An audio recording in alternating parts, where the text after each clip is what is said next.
hoping to get some feedback on this. So, and this is very, very much work in progress. In fact, it's more in progress than I would have liked it to have been, but hopefully you'll take something away from it. Okay, so let me just start with a kind of warm-up problem to give you an idea of what I'm trying to do. So we have a 2-queue system where arrivals to this system follow Poisson process with rate lambda. We have 2 identical servers, and these servers are constrained to be first come, first served servers. We don't do any scheduling, complicated scheduling at the servers. And there's 2 types of customers, each with probability pi, arriving job, so it should be customers, the arriving customers of type I. And we essentially have hyper-exponentially distributed service times. So we have 2 rates, mu1 and mu2. So I'm going to refer to these type 1 customers as small customers, and the type 2 customers are correspondingly large. And I'm going to look at a very kind of artificial situation. I'm going to assume that the parameters satisfy this condition. So this essentially means, if you think about it, if the mean service time is P1 over mu1 plus P2 over mu2, this just says that the load due to the 2 types are equal to each other. Okay, so I have 2 servers, 2 types of customers, these equal loads. But now I'm going to kind of deviate from this hyper-exponential assumption from the standpoint of, I'm going to tell you what the type of customer is upon arrival. So I'm going to say that the customer arrives, I'm going to tell you that customer is a large one or that one is a small one. And so now what we need to do is decide which queue or which server should serve these customers. And I'm going to give you 2 options.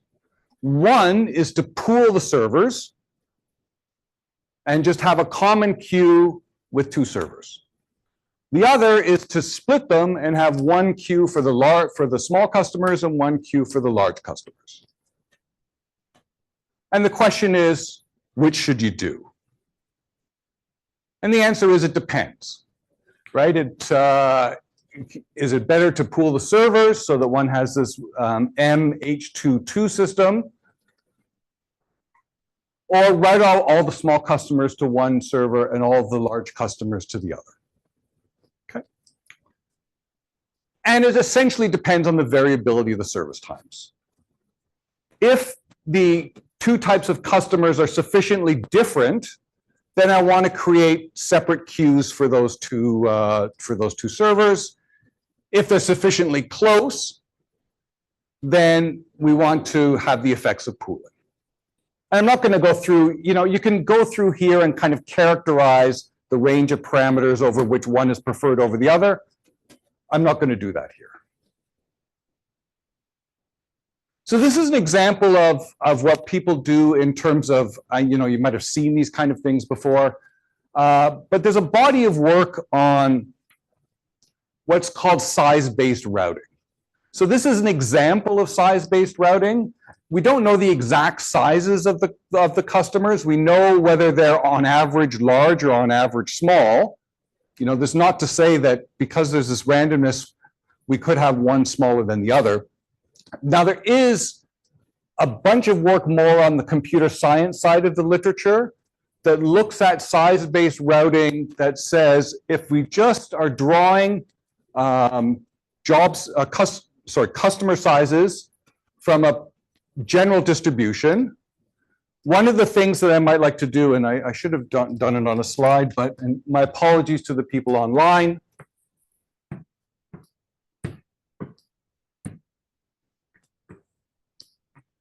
If this is the support of my service time distribution, I might do something like send all of the jobs all the customers that are in one interval to this one, all the customers that are in this interval to this one, and so on and so forth.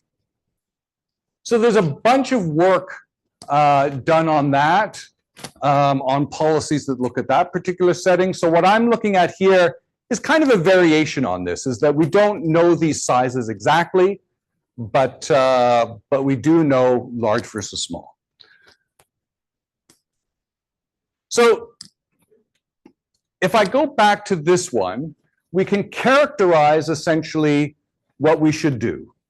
But the twist that I'm interested in is not so much that, but in practice, so I've been doing a fair bit of work on scheduling and routing for systems where I have estimates of service times. So instead of knowing a service time exactly, or instead of just knowing its distribution, which tend to be the two poles that people work at on the queuing area, either knowing sizes exactly or just knowing the distribution of the size, there's a kind of an in-between case that is, we have some estimate of the size. So analogous to that, what I'm looking at here is, suppose that I look at these settings, and now I do some misclassification. So a customer arrives to the system, and I classify it as large or small, but I'm prone to making some mistakes. In particular, the one that's kind of problematic for us is if I misclassify one of these large customers as a small one. So I separate the queues and I say the large customer, I'm assigning it to the ones with the small customers. So how do they, what happens here is, so here's an example. So let's look at these particular settings. So I have lambda is equal to 0.7. mu1 is 1 and mu2 is 0.001, and I have these probabilities. So almost all of the arriving customers are small ones, and 1 in 1,000 is a large one. But if you do the calculation here, the load due to each of those types are the same, right? So there's 1,000 times as many small ones, but they basically load a server the same as the large ones do. So if I split them apart, the mean waiting time in queue for the small customers is 2.3. Now suppose that my classification scheme ends up resulting in 1% of the large customers get classified as small. And you know, if you think of a lot of I've done some work in classifying, in kind of measuring, estimating job sizes in computer systems, and just getting a 1% error in this kind of setting is pretty good. But what happens is that 1% error completely destroys the scheme. I get 1% error, those large ones still kill the small ones in the sense of they spend a lot of time waiting. So you can just do, this like a, not even MG1, this is again an MH21 model, so height per exponential times. You just do a quick calculation, and I get an increase by a factor of between 5 and 6 in the mean waiting time in queue. And it turns out, I didn't do the calculation, it turns out now if I do this, if I knew the job classifications exactly, you'd prefer to do this. If I have that 1% error, you'd prefer to go back to pooling the servers together. And so there's two effects that can happen here, and I mentioned up here. So those misclassified customers, they create two effects in terms of hurting the queue with the small customers. The first one is that they increase the load, right? I've added some more customers arriving to that, not very many, but still, I've done that. And I've also increased the variability. And it turns out when you look at the calculations, the main thing that's hurting you is not the increased load, it's the increased variability. Now, if I change that lambda to be closer to 1, so that the queues were heavily loaded, then the additional load would come into play. Probably would dominate the variance effects, right? And in fact, you can think about cases that if I did this misclassification, if I increase that percentage, I could destabilize the queue with the small customers. Okay, so the question that the student that is working on this with me and I were interested in is essentially, can scaling effects mitigate the factor? Because the big problem is when I have these two servers, when I misclassify the large and small, that those misclassified large ones, because there's only one server, they're blocking the small ones for long periods of time. So we decided to look at this system. So we're going to increase the number of servers, but keep the number of customer types to be 2. We're going to scale the arrival rate so that the overall system utilization is fixed. We're going to separate the customer types, but now each has a pool of servers rather than one server each. And the question is, can this compensate for the classification errors? So the idea now is, instead of I think it's clear. So can this compensate for the classification errors? In other words, could we just go ahead and use this faulty classification scheme and now still have a system that performs well? And the short answer is, in general, yes, you can do this, or else I wouldn't be giving this talk. And you can show that the effect, so it can do that. Now, certainly, any of you who've done work in kind of many server asymptotics, as the number of servers goes to infinity, absolutely you're going to get rid of this effect, because essentially, if you look at many server asymptotics and you keep the utilization fixed, the likelihood that there's a free server approaches 1, and because the likelihood of a free server approaches 1, you don't have to worry about misclassification errors at all. But the issue is, we wanted to explore how large must the server pools be. So the student that I was working with is interested in this, and we decided at least to get insights in this to explore this problem using matrix-analytic methods. And so I'm going to show you the setup, and hopefully there'll be some questions at the end that hopefully some of you who have more expertise in this area than I do might be able to point to some solutions. So our model is simply an MH2K system, right? Because what I want to look at in this case is the impact of the misclassified large ones on the small ones. So I have this MH2K system. And so I have something that looks like this if I look at the QBD. So we basically have the level is the number of customers in the system. So you see that as a second component, 0, 1, 2, 3, 4, and so on. And then we labeled server configurations, A, B, C, D, E, and F. A is that the servers are idle. B is that I have one small customer in the system, so one server is busy. C is I have one large one. And then D, E, and F correspond to D is 2 small ones, F is 2 large ones, and E is 1 large and 1 small. Right, so this is I think for people in this audience, this is really just a toy problem for using matrix analytic methods. Now, I put this up, but we're working with doing this thing for general number of servers and general number of types of jobs. So we do have a bit of an issue with the states exploding. But for example, Qiming, this is like a special case of what Qiming showed this morning, like a very special case of that. And maybe some of the techniques that he's looking at might help us in that. Okay, so this is just describing what I said. So we have that setting. So we just use the standard matrix analytic approach.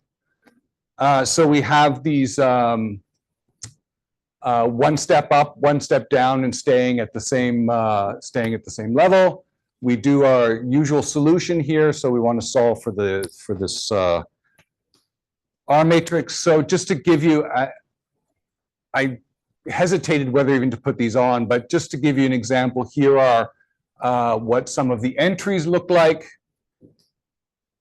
So the one thing is, when I'm at level 2, there's only 2 phases. When I'm at level 3 or higher, there's 3 phases, but it's easy to write all of these things down. And then we go ahead and solve for this using the usual approach. So we can solve for the situation where at the point, essentially, I go back, you can see even from this, if I go back to this diagram, you can see that once we get above 2 in the system, then we no longer have transitions that depend on the level.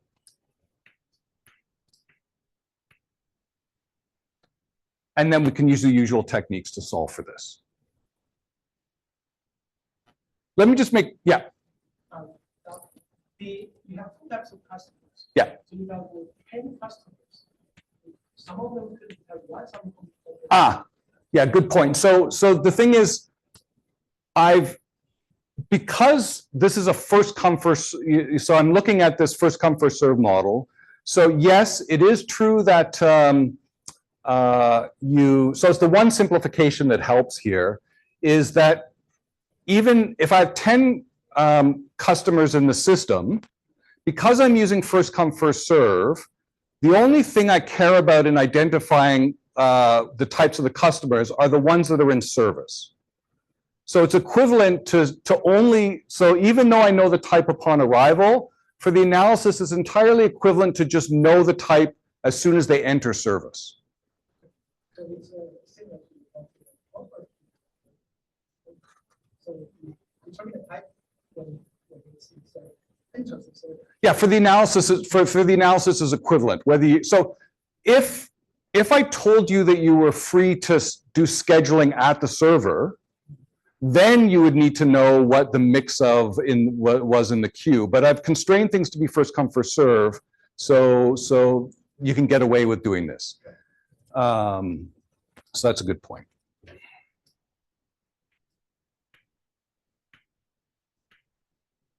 So I just want to make one comment on here, which I found kind of